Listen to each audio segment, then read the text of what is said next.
Gentlemen, congratulations on the win.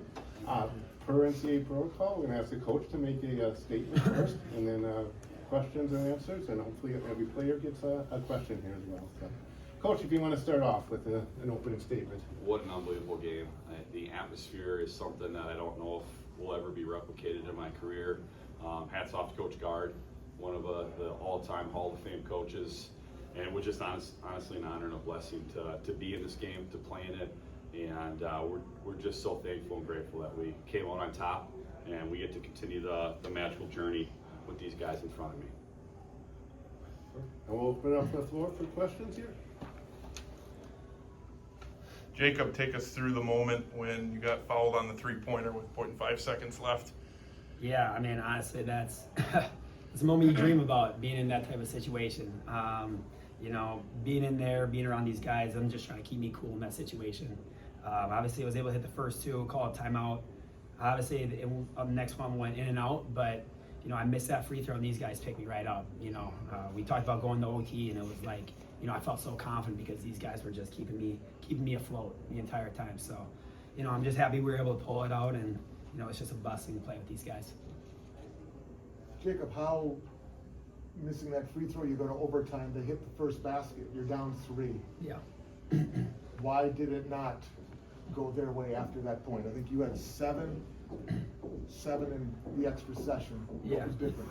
It's all about bouncing back for me. You know, facing adversity. Obviously, missing that free throw was really hard, but, you know, it's about facing adversity, and it's really easy to do well when things are going your way. But, you know, when you take adversity like that, missing a free throw like that, you know, I train for that mentally all the time. It's bouncing back from something that just doesn't go your way.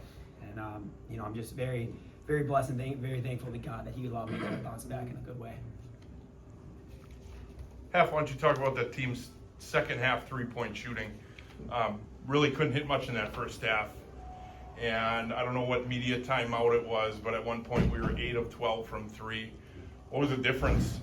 Just getting more shots up, or what swung the tide there with our three-point shooting? I think in the first half we just had to kind of feel out the game, get a sense for the environment we were in.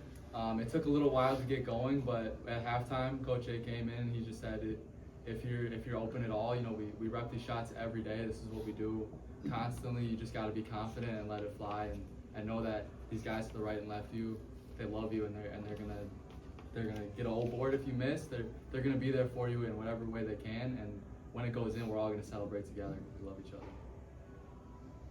Coach, you've talked about in just about every win this year, there's that run. You guys make a run somewhere. You went 18-2 to go down 13 to up by 3. Can you speak to what you saw in that stretch, specifically on both ends of the floor? One of our major goals for the game was mindset. We knew we could not replicate this unbelievable atmosphere that Platteville has. I mean, this is unlike anything we've ever played in. And we talked about not getting too high and not getting too low. And we have a slogan as you walk out of our locker room. The slogan is God is greater than the highs and the lows, right? So we've talked to our guys a ton about not getting too high when things are going well, not getting too low when things aren't going well, but just keep the positive, calm mindset at all times. And we said this, we can get this game close at the end. We're too battle tested not to come out on top. Brock, you're getting emotional as coach is saying that. What's going through your mind right now? It just means everything. You know, we came back for a reason. Last year we went to overtime. Controversial, you know, all over Twitter. It was blowing up. Clock started early, but you know, there's nothing we can do about it. Things didn't go our way, and this year, obviously went in overtime again, and I just couldn't help but think and say so many times today, man, this is fun. This is just so much fun being in this environment, playing with these guys. It's just a lot of joy, and not everyone has that all the time. So you try to cherish that. Obviously, not everyone can make it to the round of 32 or Sweet 16, so got to cherish those moments. But man, I'm just so proud of us. I said that in the locker room. You know, it was tough. You know, when we went in overtime, it's like it seemed like it was, it's gonna happen again. You know, but we stayed positive. I was like, negative thoughts. But you know, I think I got the rebound on a missed shot, and I kicked it out to AJ, and he knocked it down. And right there, I was like, "Yep, we're gonna win. We're gonna win." And from there, we just locked in and tried to take everyone away on defense. AJ, you had that stretch late in regulation. You get a block on one end, you come back. I forget who made the miss, but you tipped it back in. And then you almost got tagged with your 5th foul. They reviewed and you didn't get it. I mean, those 60 seconds changed the game, and you were at the center of all of it. Can you talk us through that stretch? I mean, when I first came to WLC, Coach said you're not going to put your stock in your shot. You're going to put it in everything else and how you affect the game, whether that's a block shot, whether that's just energy, whether that's just a charge you're taking, whether that's your call in the huddle. You know, I was grateful enough that I was in the right place, right time to get that old board. But again, it's just the little things that you really got to build on, that you got to invest in. You can't invest in a jump shot because those are things you can't control. That's a big thing that this group has really thrived on, is controlling the controllables.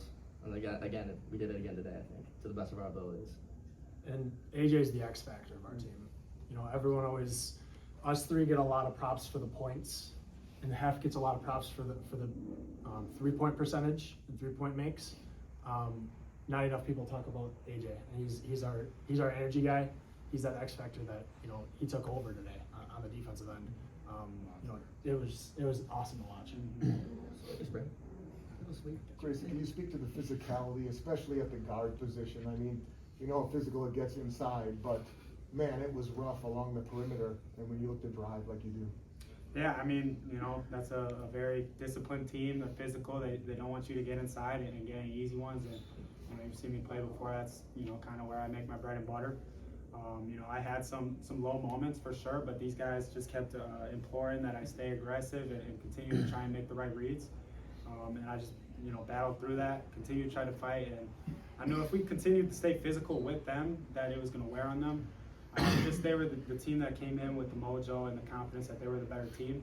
So for us to take their runs and continue to be physical back at them, that was the key for us to be able to just chip away until we got on time.